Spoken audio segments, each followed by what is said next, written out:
आप सब जानते हो काफ़ी दिनों से इसराइल और फ़लस्तीन की लड़ाई चल रही है। इसराइलियों ने बैतुल मुक़द्दस में फसाद किया हुआ है। आज की इसी वीडियो में आपको इसराइली फ़ौज के जुल्म का एक ऐसा ही वीडियो बताने वाले हैं जिसमें इसराइली फ़ौज ने नमाज़ पढ़ रहे लोगों पर एक खूंखार कुत्ता छोड़ दिया है।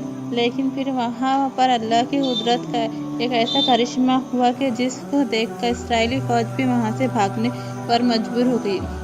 न जाने कितने फ़िलिस्तीनी लोग इसराइल के हाथों अपनी जान को गंवा बैठे हैं, मगर फ़िलिस्तीन फ़ौज के साथ अल्लाह की बहुत बड़ी मदद है, इसलिए वो इसराइलियों के जुल्म व सितम का मुकाबला कर रहे हैं। लेकिन अगर किसी का जुल्म व सितम हद से ज़्यादा बढ़ जाता है, जो फिर इंसान के दिल में जो खौफ मौजूद होता है वो ख़त्म हो जाता है और इसका वही खौफ इसकी ताकत बन जाता है। यही वजह है कि फ़िलिस्तीनी मुसलमान अपने इस डर व खौफ पर काबू पा चुके हैं। अब फ़िलिस्तीनी मुसलमान कमज़ोर नहीं रहे हैं। एक फ़िलिस्तीनी मुसलमान अपने छोटे बच्चे के साथ घर से बाहर निकल कर कहीं जा रहा था। वो अभी घर से थोड़ी दूर ही चला था कि इतने में अजान होने लगी। अजान की आवाज़ सुनकर वो बाप बेटे वहीं पर रुक गए और वहीं पर इन्होंने नमाज़ पढ़ने लगे।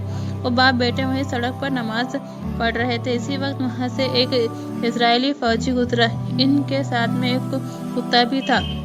जब इसराइलियों ने बाप बेटे को नमाज पढ़ते देखा तो इसने इस कुत्तों को इनकी तरफ छोड़ दिया ताकि वो खूंखार कुत्ता इनको हमला करके जख्मी कर दे। अपने मालिक का इशारा पाते ही वो कुत्ता नमाज पढ़ रहे दोनों की तरफ जा पहुंचा। वो कुत्ता इस खतरनाक अंदाज में उन दोनों की तरफ गया जैसे इनको जख्मी कर देगा।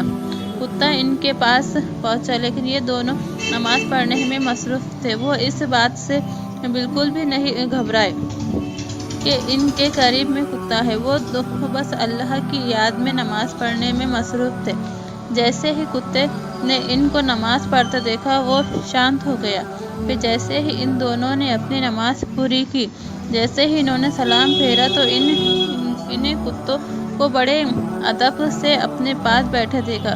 वो कुत्ता इनके पास सर झुकाए के बैठे गया, जैसे कह रहा हो, मैं जानवर हूँ तो क्या हुआ, मैं भी तो इसी खुदा की एक मखलूक हूँ जिसकी